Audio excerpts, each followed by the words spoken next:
Hey everyone, so if you're finding yourself in need of help with ungating, then you're in the right place. So even if you've done a bunch of stuff with Amazon already, but you're just finding the ungating bit to be a bit of a snag, then I can help you with that.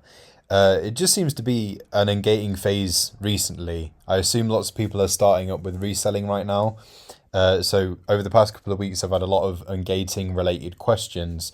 Here is one that I had over the weekend, which is a bit more in depth, and I'm sure plenty of you might be able to relate to this. So up until now, I've only sold two products from the same brand on Amazon US using FBA. Unfortunately, that brand was acquired and authorization for other sellers was removed, which caused me to lose my inventory. I have since started exploring wholesale, but the MOQ, that stands for minimum order quantity requirements, have often been a barrier. I'm now considering pursuing the OA method as an alternative. Could you possibly help me in some way to unlock these first products?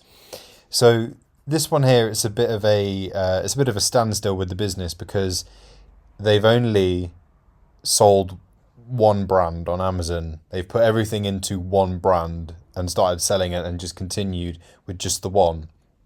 And even if brands aren't acquired and stuff changes in that way, there can be lots of other reasons for why stuff changes with a brand, even if the brand isn't it stays exactly as it is. They can just decide one day, hey look, we don't want third party resellers on this right now. We see that happen for quite a few brands, particularly around Q4, because they sort of lock it up for that busy period and then capitalize on the success themselves rather than sharing that with third party sellers. So stuff can change. And here is the case of all of the eggs were in one basket, and hence why there's a bit of a stalemate going on right now. So he wants to know if OA is worth considering as an alternative, and basically what to do. So here's exactly what to do. Keep looking for wholesalers. I would say that going down the wholesale route, particularly for ungating, is the smoothest way of acquiring invoices. We'll talk a little bit more about that in a moment, but keep looking for wholesalers. Don't give up there. Minimum order quantities can and do differ. I know it can be frustrating when a lot of them end up with the same kind of high MOQ, and then it feels like a waste of time to continue looking, but keep at it. You don't have to spend all day every day looking, because otherwise, again, your business is stalling. Just whenever you have some time to have a little look around, keep looking for wholesalers, because there will be plenty out there that meet what you're looking for. This was a US based question, but obviously you can apply the same kind of mentality to wherever it is that you're selling. So if there's any US based or wherever it is that you are, any based Facebook or Discord groups, they're well worth joining and keeping an eye out for wholesaler name drops, because that can put you on a trail of a good wholesaler. And maybe just straight up asking as a post or general question in these groups, you're a business, it's come to a bit of a standstill and you want to get moving again. So you're looking for wholesalers that have a low minimum order quantity, because hey, who wants to at the start of their journey fork out a ton on those high MOQs? We don't ideally want to do that at the start of our journey. That's something that would come later down the line if you were specializing and say only doing the wholesale method. Maybe someone will be kind enough to give you to get you on the right track or give you an idea of where to look. Take anything you can in that situation. Asking directly for a wholesaler is only one step away from asking people, what products can I sell? Like, give me a product that you're selling that's doing well.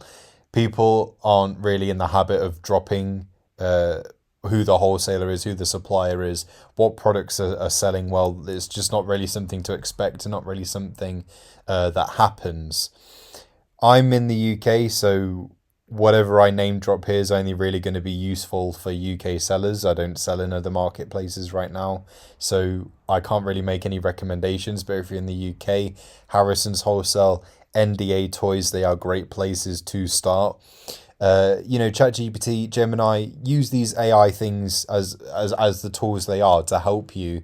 Maybe they can help point you in the right direction, or help you find wholesalers with low minimum order quantities. that can work.